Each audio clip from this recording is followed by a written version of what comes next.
Ganito yung itsura ng pinakang application na i-install ninyo and i-download sa inyong phone. So kung makikita nyo naman, meron siyang 4.2 ratings, 51 megabytes yung file size niya, and meron lang naman siyang 100,000 downloads. So para ma-install guys, tap natin yung install and wait muna natin hanggang sa matapos ma-download. And ipapakita ko sa inyo kung paano ba mag-register or gumawa ng account dito sa SMAC and Shop. So ayan guys, after ma-install, tap natin yung open para directly mapunta tayo sa pinakang application. And ayan guys, pagka-open, ganito yung lalabas. So kung wala pa kayong account guys, sign up tayo. And kung meron naman kayong account, login lang guys yung gawin ninyo. So ipapakita ko sa inyo kung paano ba mag-sign up or gumawa ng account dito sa SMAC and Shop.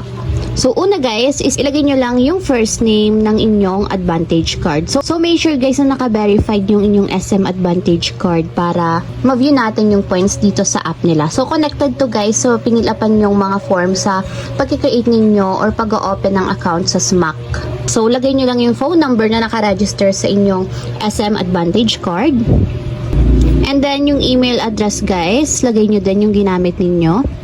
And mag-create kayo ng password. So, dito daw, pag-create ng password is kailangan minimum of at least 8 characters, at least 1 capital and small letter. So, mix of letters and numbers. So, 1 special character.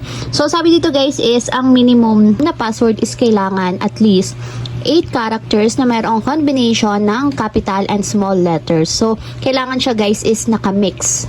Mix din ng numbers and letters. So, hanggat maaari, lagyan nyo siya ng special character. Halimbawa ng mga special character is period, at sign, or kahit ano pa makikita nyo na special character. Basta hindi siya letters or numbers guys. So, lagyan nyo lang yung password. So, after nyo may lagay yung inyong password, so, confirm nyo lang dito sa baba. So, ulitin nyo lang ulit yung password na kinreate ninyo. So, ayan guys, kailangan ganyan yung magiging itsura niya and hindi siya naka-red. So, kapag naka-blue siya, ibig sabihin, okay yung inyong password na inilagay. So, after nyo guys sa name, phone number, email address, and password, so dito naman tayo sa checkbox. So, ito yung mga rules and regulations nila. So, itap nyo lang or lagyan nyo ng checkbox kung nag-a-agree kayo. So, after nyo may ilagay guys, tap nyo na yung register.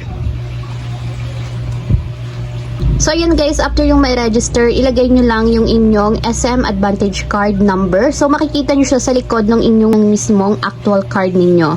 So, i-check nyo guys yung likod ng inyong Advantage card and makikita nyo doon yung 16-digit number na ilalagay nyo para makapag-fully register tayo dito sa kanilang app. So, ayan guys, pagka-register, ganito na yung lalabas. So, kung makikita nyo guys, naka-view na dito kung ilan yung points or laman ng points